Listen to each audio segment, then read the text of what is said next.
It's that time. It's that time. As you can see behind me, there is very, very little green. My grass is pretty much still green, but look up at the tree. The tree is no longer green. And here we are at the end of 2023. You guys know what that means? It's time to start planning for 2024, for the spring of 2024. Our zones have changed for a lot of us. For those of you all who don't know, I am no longer in zone 7B. My zone has changed to 8A. And if you have not taken the time out to check what your zone is at this particular point in time, you might want to do so because the zones have changed. And I am out here in my garden and I have a few things that are still growing, believe it or not. We are down into the 20s most days. Right now it's about 30 something degrees. It's pretty chilly out here, but some things are still alive. And that tells me it's time. It is time. Look at that, guys. I still have a tomato out here. Look at that.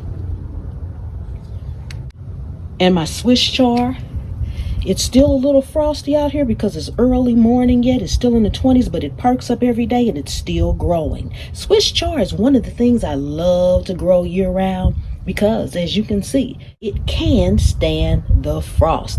I've got some thyme behind it and it's still green. Over here you can see the oregano that's dying off, but I still have a little oregano in there as well. Now I want you to take a look at my blueberry bushes. This is one right here. At the end of next month, which is January, I will prune them down to maybe about, maybe a foot or even less. Both of these will be pruned down. And I have another one over here. I'm going to prune it back as well. You want to prune your blueberry bushes back when they're lying dormant, just at the end of winter before spring hits, but at the end of winter. Let them lie dormant first. I actually still have some peppers over there that I need to harvest off. Look at that. I freeze my peppers so they've been fine right out here in the cold. Look at how nice and pretty red that is. Look at that pepper. And here it is, December, the end of December, and it's been 20 degrees out here. So I'll be harvesting all of those peppers. I've got lots of them, guys. So it's time. It's time to start planning now, especially since our zones have changed. Make sure you know what can grow in your zone. Figure out what you want to grow. Are you going to start your seeds indoors? Not me. I'm starting everything outside. So it's crucial that I have a timeline. It's crucial that I know when to plant them so that I won't fall too far behind those that are starting their seeds indoors. Why am I starting my seeds outside next year? I have tried back and forth. Not this past year. This past year, I started them indoors. Year before last, I started everything outdoors. The year before that, I started them indoors.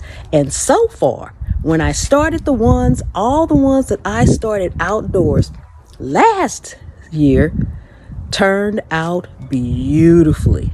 A lot of the ones that I started indoors worked and they grew really, really well. And a lot of them died off after I transplanted them. So maybe I did something when I transplanted. I don't know, but I know it's time to plant. The other day, I got my Baker Creek's 2024 seed catalog in the mail. They seem to be emphasizing purple. This is a Purple Galaxy tomato on the front. If you haven't gotten your catalogs that you want, now is the time. Go through them, pick some different varieties, figure out what you want to grow this spring and get started. It's also crucial if you don't already have the seeds because maybe you kept the seeds from before or something like that. Now is the time you want to go ahead and purchase the seeds so that you can make sure when time to plant them, you have them. Don't wait until you get to springtime and say, I want to plant this. Let me see if I can get some seeds. And then you find out you can't get your hands on any seeds at all. These catalogs also, as I did that video, has a wealth of information. Now is the time. We have downtime. So now is the time to start reading up on what you want to plant. Read up about it, figure it out, get your seeds, and figure out how you want to arrange your garden. Start planning it out now. What are you going to plant with something else? Are you going to do succession planting? All of that is necessary to maintain your garden. And if you all are on my other channel, Cooking at Pam's Place, you will notice I've been doing a lot of recalls lately. These recalls are no joke. We need to grow our own. The other day I did one on salads. And yes, some of them were pasta salads, but a lot of them were just green salads. Or they had a lot of things of greenery in the salad, herbs and things like that. We need to grow our own as much as possible, whatever we can grow. We don't need to rely on a lot of these corporations supplying us with what we need. So now is the time. You don't need a large space and you don't need a lot of land. So don't let it fool you. For those who have a lot of land, that's beautiful and wonderful. But I'm here to tell you that if you only have a pot or two, you can grow quite a bit in that pot or two. If you arrange it correctly, if you decide what you want to grow and what will be a companion for that plant. I didn't start off with a lot of pots and containers, and I still don't have a lot of pots and containers, but I grow quite a bit of food in the ones that I do have. Take a look at the garden and how small my garden is. It's all dead right now, but I just want you to see the containers. So backing up just a little bit, as you can see, I don't have very many containers. I have about 2, 4, 6, 8, 10, 12, 14, 16, about 18 of my red pots and 3 large of these brown pots. That's it. And I grow a ton of stuff in there.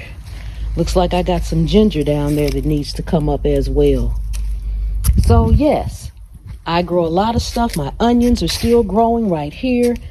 And I come out here and I use the scapes all the time, the green onion parts all the time. Also, don't be afraid to start. Don't be afraid to get started with just one pot if that's what you need to do. You'll be amazed at what you can grow and what you can learn along the way. I want everyone, even if it's just a small pot that you can sit on your kitchen counter, you can grow something. You really don't even need soil. You can just grow green onions in your windowsill. How many times have I showed you all the herbs and things that I keep growing in glass jars simply on my windowsill? So there is no excuse that you don't have a lot of space. If you have space for one pot, indoors or out, you can grow something. You can start to grow your own food.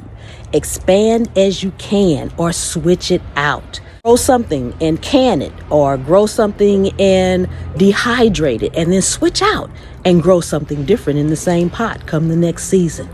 We can make this work if we work it. I'm Pam, this is Zone 8A, and anywhere you can sit a pot, you can grow a plant.